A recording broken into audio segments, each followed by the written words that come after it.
Good morning, everybody, and welcome to the grand opening of the Rocky Mountain Gardens. All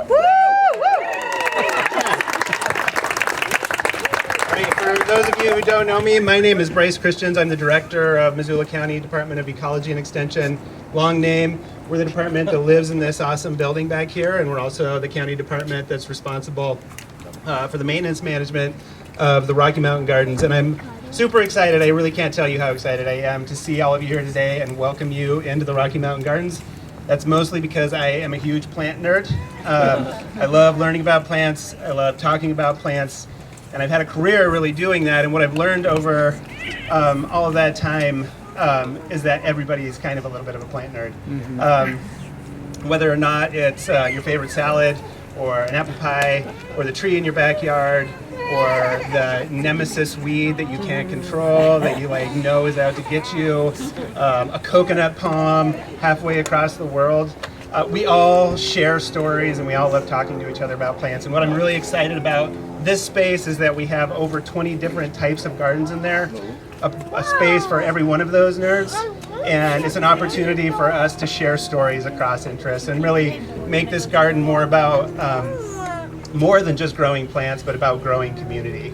And so just even in the last couple weeks, as we've seen people start to wander through here, the selfies that I've seen taken out here next to flowers, the little kids that have been using the plastic lawnmower to just mow that lawn like crazy. They love it. So just excited to start seeing people in this space and embracing this space and make it kind of that hub that we like to see in Missoula.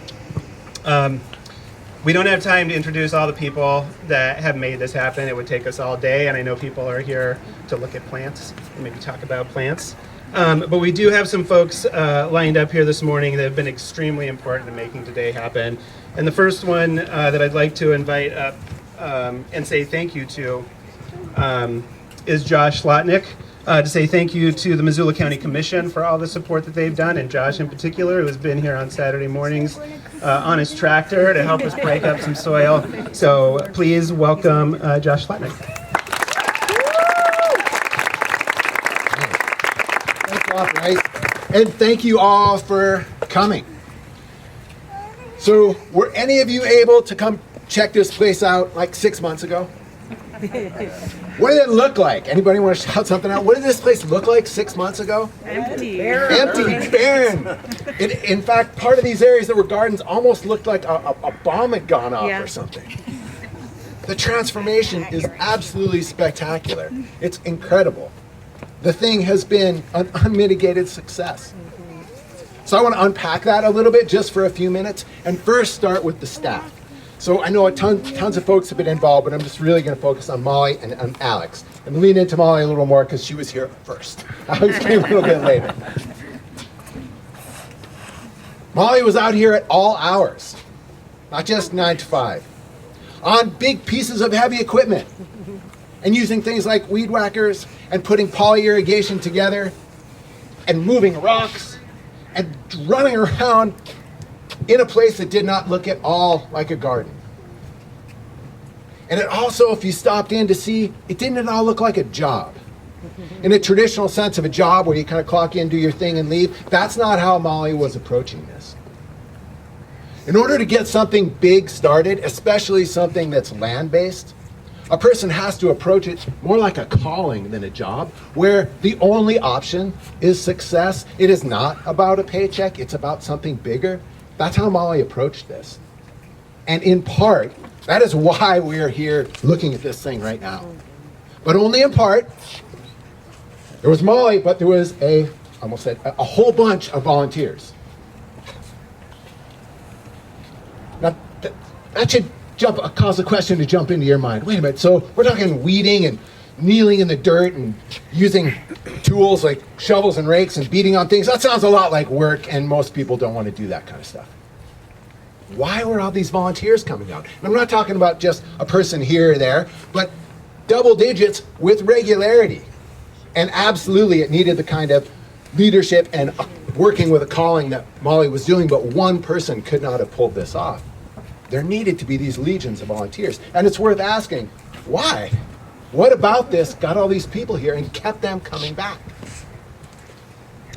So a bunch of years ago, I watched this documentary about happiness. This will connect, I promise you. This thing just stuck with me. You got a scale on happiness. 0, you're under a bridge contemplating the end of your life. 100, you're the Buddha. It's just all contentment. 0 to 50, that first part you don't get to choose. It's just how you were born, who brought you up, where you live. There's no option in there. But the next 50 points, it's all up to you. There's a set of things that a person can do on a regular basis that will keep them pretty darn happy. One of them, you need to do something with regularity that feels like it's full of meaning and purpose.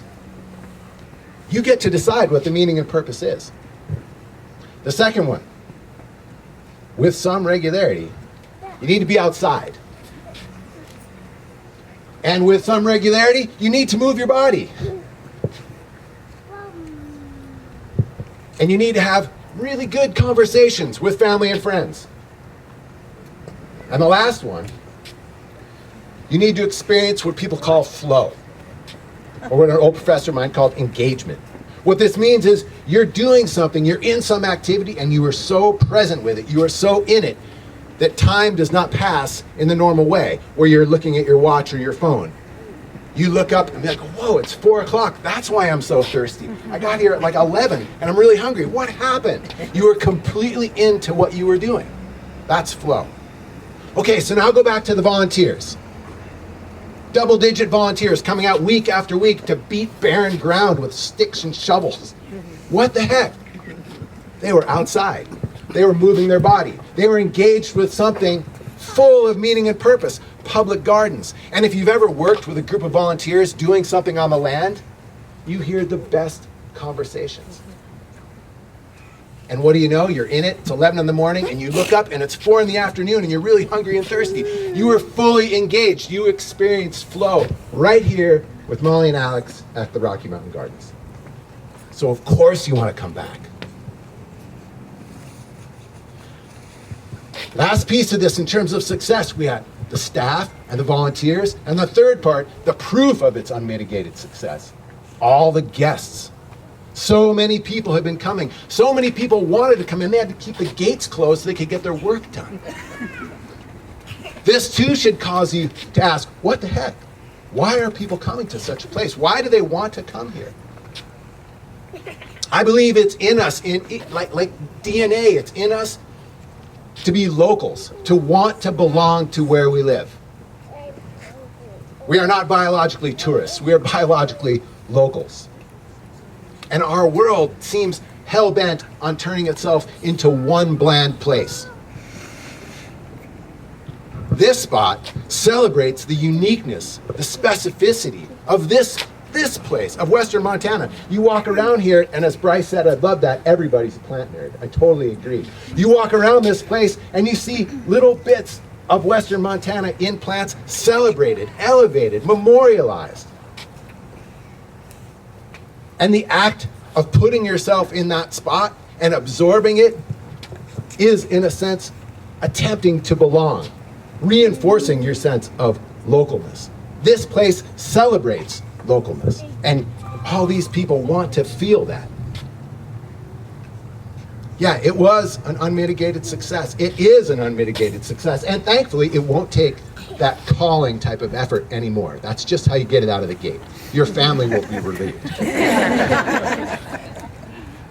So on behalf of Missoula County, with buckets and buckets of gratitude, we want to say thanks to Molly and to Alex and to Bryce and to the staff and to all those volunteers and to all the people who will come, have come, and are here right now. Thanks a lot.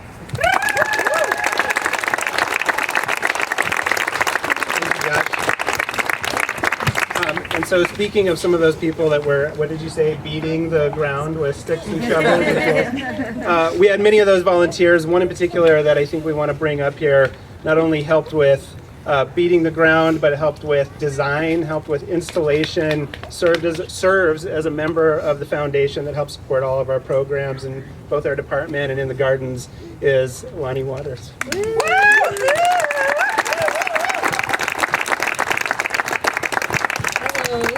My name is Lonnie, and my husband Justin and I own Garden City Floorscaping. It's an honor to be here today. Finally, it feels like this has been months or years in planning for Rocky Mountain Gardens. This beautiful space we're all here to celebrate represents lots of hard work, vision, and generosity of all of our community members, and I'm so happy to have been part of its creation. I personally became involved about 2 years ago when I reached out to Bill Karras, who just showed up, and I asked him that I wanted to become more involved in the gardening community in Missoula, and he had this project going on, and I thought maybe I would just donate a garden. It'd be pretty simple, wouldn't be that involved. And then he asked if I would become part of the board as well. I just thought it'd be a great way for our business to give back to the community, since I could finally breathe a little bit, and as those who own businesses know, it can be a little stressful and time consuming. And I was interested in the water-wise garden. At the time, Bill encouraged me to join the board, and after a while of thinking about it, I agreed, not knowing what I was signing up for. I've had an interest in the meadowscape style of planting for years, but really couldn't figure out how to convince any of my clients to plant in this style. And so I thought this would be a great opportunity to show how water-wise could be different than just kind of xeriscaping for what most people think about. My sister Marnie and I jumped at the opportunity to start designing the space, and I pulled Molly along for the ride and discussing plant types at kind of all hours a day, texting different varieties. And it's been so much fun forcing Molly to be friends with us. Choosing drought-tolerant varieties that's fit for this climate, and kind of focusing on pollinators and different styles of grasses were a couple of the key items that I wanted to focus on. While in the design phase, I also finally decided to join the board, and we're just a group of different gardeners and business owners who are dedicated to supporting the Missoula County Department of Ecology and the Rocky Mountain Gardens. It's been an incredible experience to collaborate with different gardeners, lots of different designers in the community, and lots of volunteers. Sorry, I've got to read off this. I'm not a great public speaker like Josh.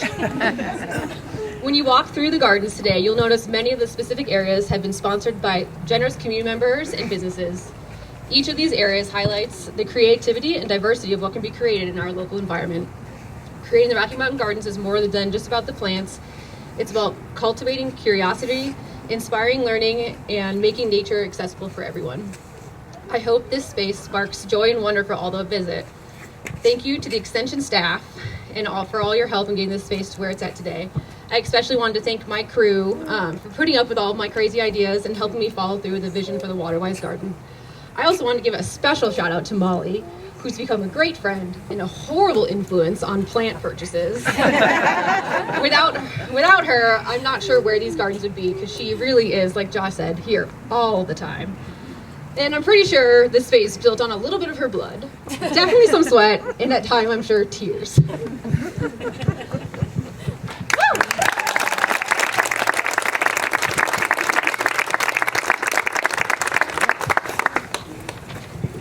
All right, thanks, Lonnie. So last but certainly not least, you've heard about her from a couple of the speakers already. We want to invite Molly Anton up here, the Rocky Mountain Gardens coordinator. She's not only a fellow amazing plant nerd, but she has been an amazing juggler through this project, and that means juggling volunteers, plant orders, tool wrangling, irrigation installation. She's just done an amazing job with all components of this garden. So Molly, please come up here.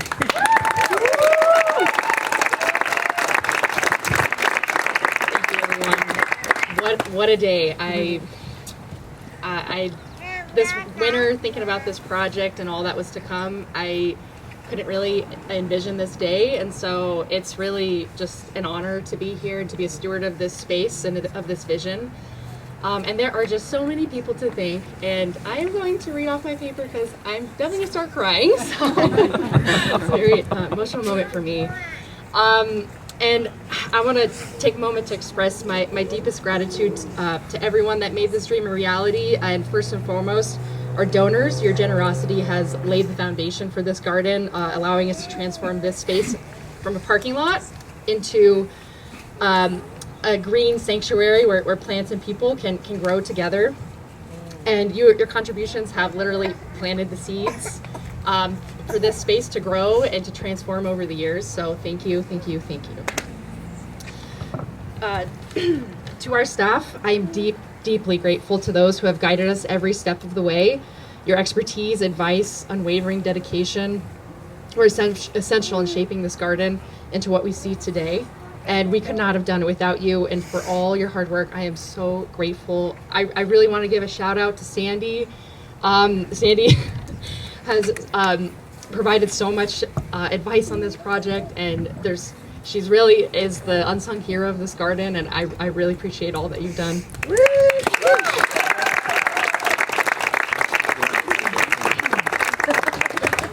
Zed, maybe you guys were out here when it was 104 degrees. I hope not, but Zed was, and Zed really worked so hard through all the weather to make this happen. So thank you so much, Zed.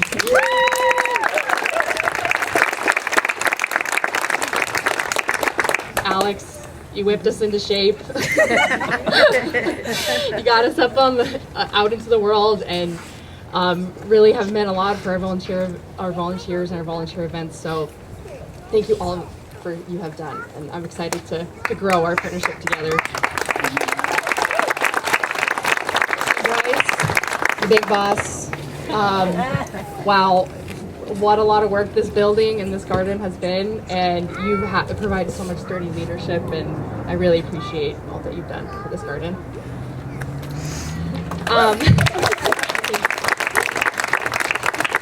For volunteers, I see a lot of them here today.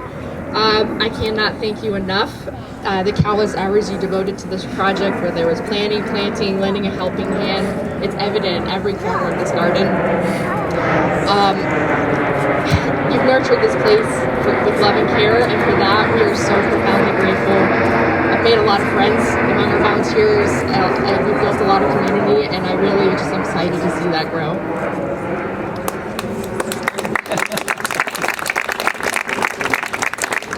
And beyond the physical beauty of this space lies something even more meaningful.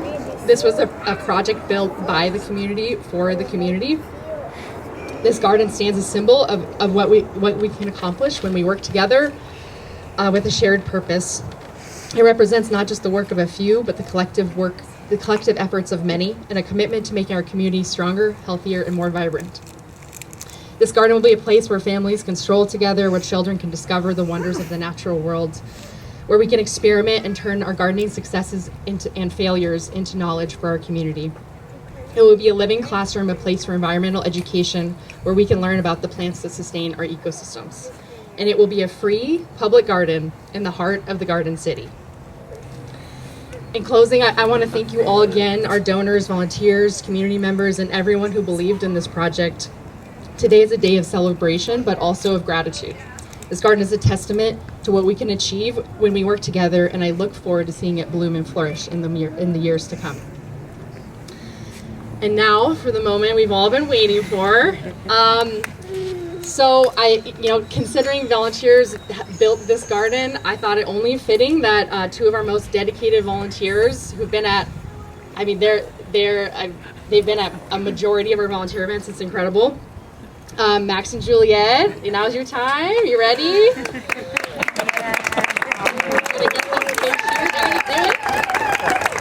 Do it together.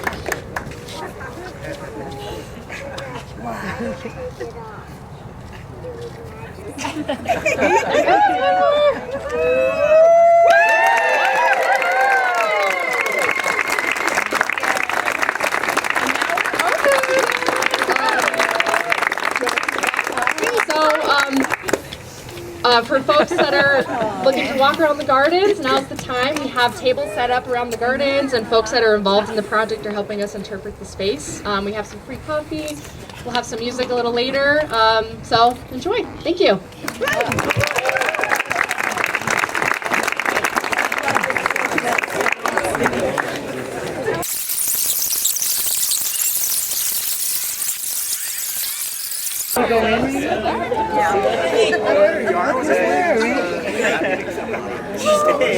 Oh, that's so cool. I'm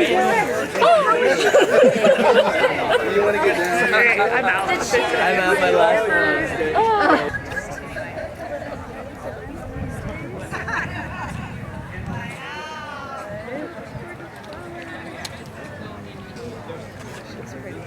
How'd your event go last weekend? It was good. It was really good. 17,000 people? 7,000. Oh! I was like, damn, really waiting. I actually have a chance to, so.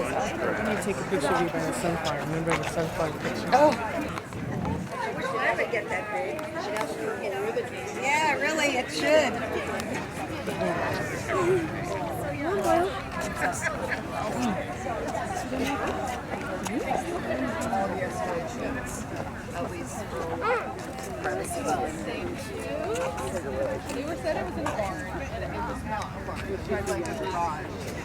Good morning. So I was like, Yellow flower.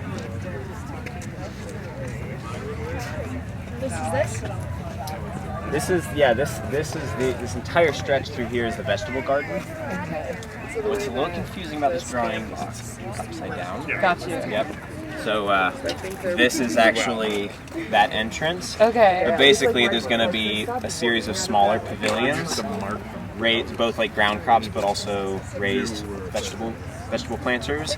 And then this whole zone is what's shown in that rendering, which is it's kind of like the outdoor classroom. So big pavilion that all the different groups are going to be using in different ways, but it's a place to gather. People will harvest vegetables, bring them over here, wash them, prepare them, and then take them inside where I'm sure you all saw that there's a kitchen. It can just like full cycle. But also an iconic piece of architecture that speaks to not just the building, but like what the community gets to benefit from, which is this space. So they wanted something that was really going to represent that. And if I can get this thing to work, you could experience it. When is it? Oh, here we go. We're in engineering right now, and so it's probably gonna start construction in the spring. Clover? She said it's called red clover. Yeah. Crimson and red is that. Yeah, I looked Thanks it for up on swinging by. Hi, how are you today? There it is. This is where we start. Sorry, I look like a silly goose. No, not a silly goose. Get this thing set up. Look at that one. It looks like a strawberry. Yeah, they can. Yeah, I know. The fair goer is parking lot. I think garden, so this outside of the fence here will be a highlight of the A to Z genuses. So my background is in botany, and so this will be a fun place for us to come and start with the A's and move all the way through the taxonomic classification of plants. And deer are a huge problem here, so it'll be a place where we can showcase what other plants the deer avoid.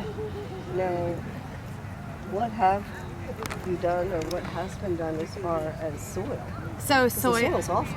Yeah, soils are awful, and I have a garden design and service business here in Missoula, and I spend a lot of time doing soil amendment. So we have really clay, compacted river alluvial soils. So I bring in a lot of sands and composts. I work with little dumps a lot. I'm not sure if you use them, but we made a really good perennial soil blend mix. And so just breaking up that compacted alluvium, which is a lot of work. So oftentimes we actually use machines on our big projects, and then mix in the compost, mix in the sand, and to try to create more of a loam, a nice loam. It doesn't matter what you plant, if you plant Yeah. Yeah. a lot of nice pigweed out there. Yeah. Well, this is ours is on the outside. We did the Cosmo calendula. Yeah. So, yeah.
For our festival or expo? Expo.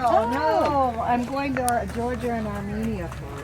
Whoa, that's fun. That's Yeah, fun. that'll be interesting. Yeah. But I'm sorry to miss this. Oh, it'll be around next year. You know, Oh, I know. We did the week last year, and it was really successful. So we're doing the whole week again. So That's great. Yeah, no, I'm leaving on the 26th.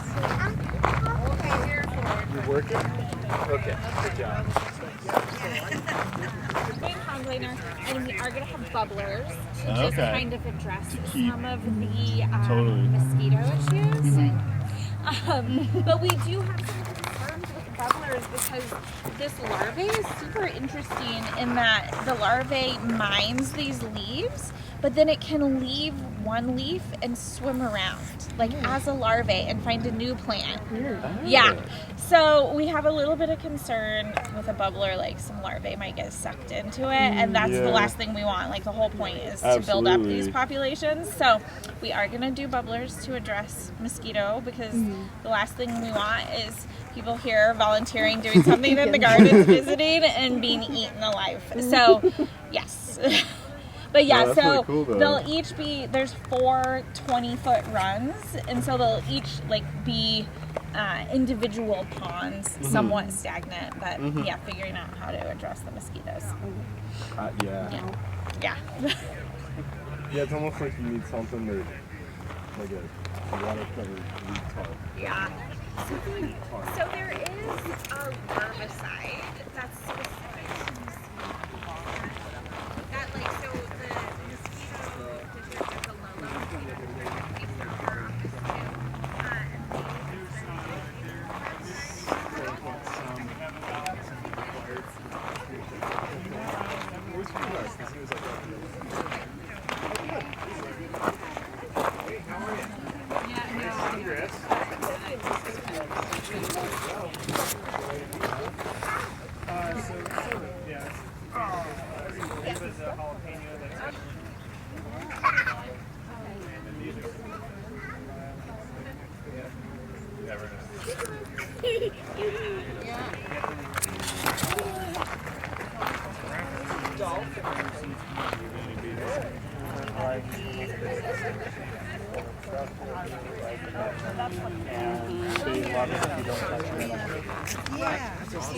So the lowest quantity of wood cost.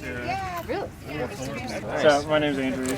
I'm down in Corvallis at the Western Agricultural Research Center. And we trial a bunch of different vegetables and fruit crops.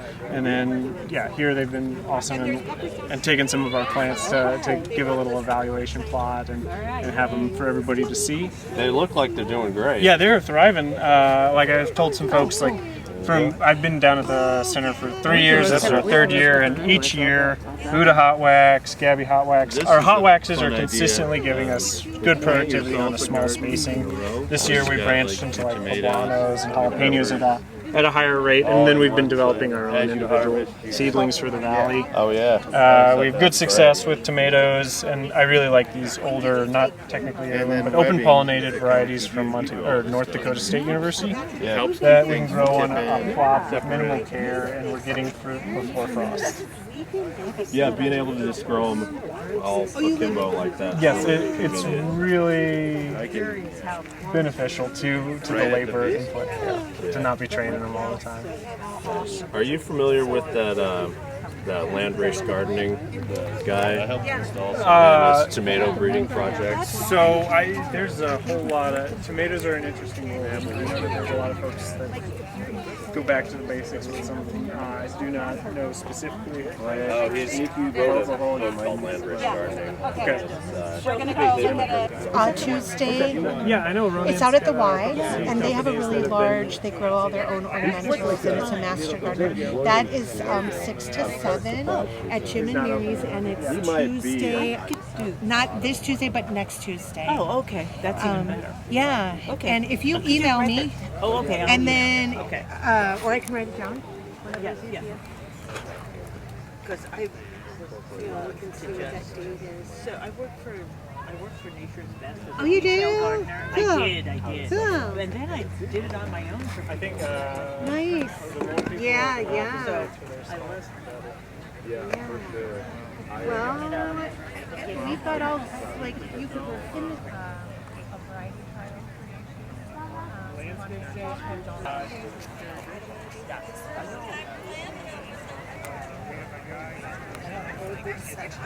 But mine's not blooming right now. It's died. It's died out.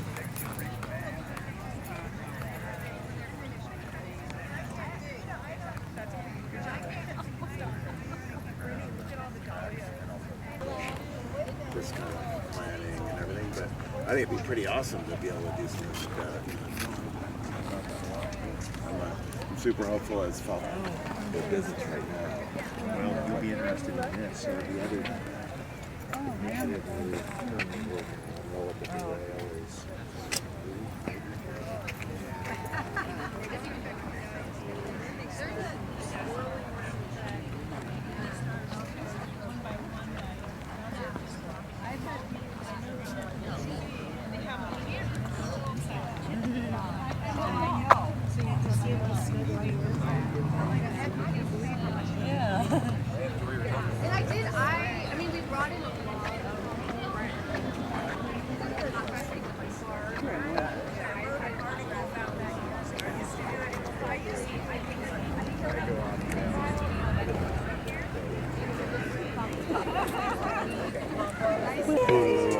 Yeah. Oh, for like fun. What is that? Yeah. It's a sea holly. It makes a great dried flower too. Yeah, it's really cool. And then what is This one's a globe mallow. I need to get the exact variety of this one. Molly grew this one. Back in.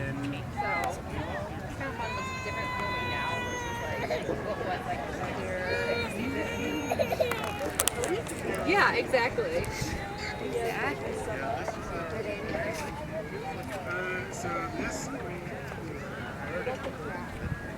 this is a blonde.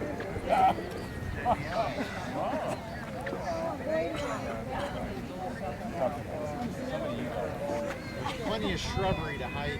Yeah, that's fine. That would be berries on the other side of that.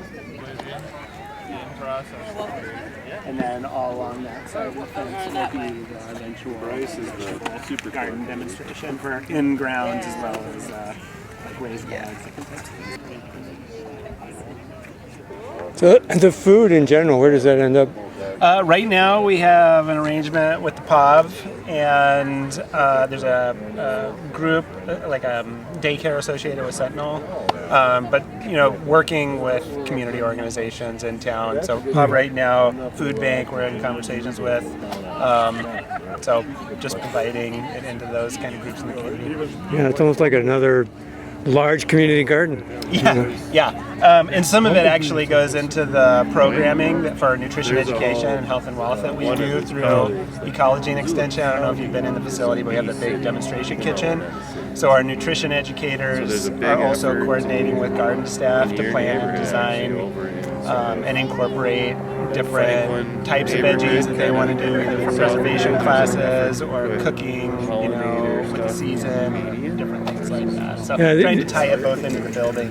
Bryce, this is my good friend Wayne. How's it going, Wayne? Yep, Wayne had a question. Below the leaves, you'll find pumpkins. We probably won't bring in beehives as a demonstration hive. Yeah, I wasn't sure if there would be like a mini apiary in the corner or a nesting area. I think we'll focus more on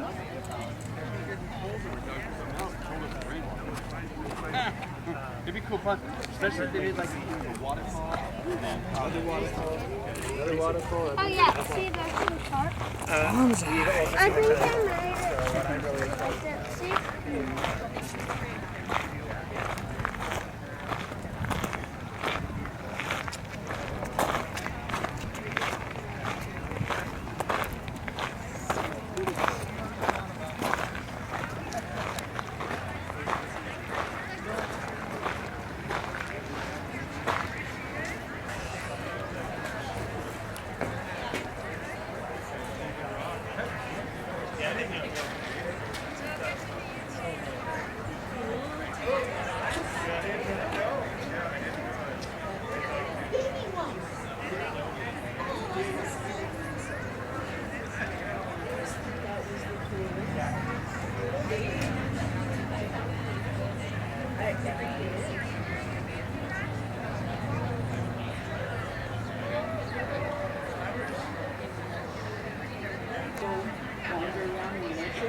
Oh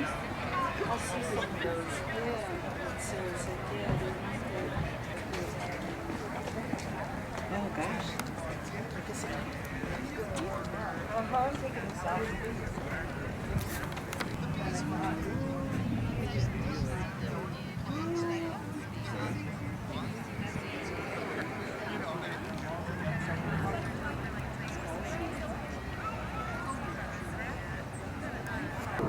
Really?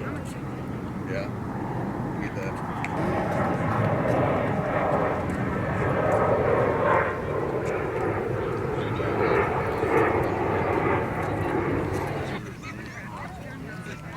All right, we're going to continue on. All right. Okay. Such a cultivated.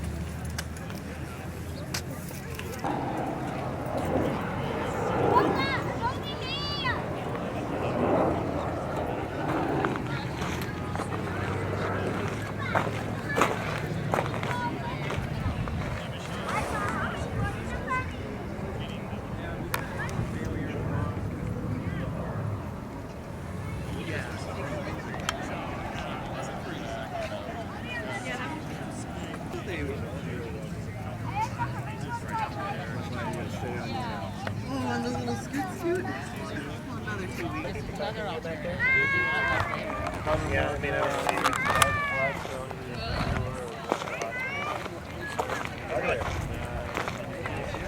yeah. Well, I helped with the design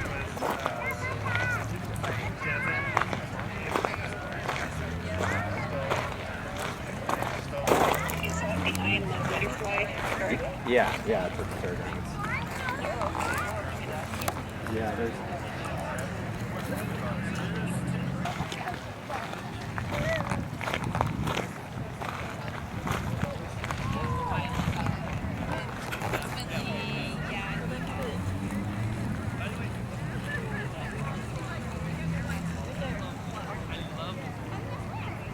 That was so cool.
Okay, sounds good.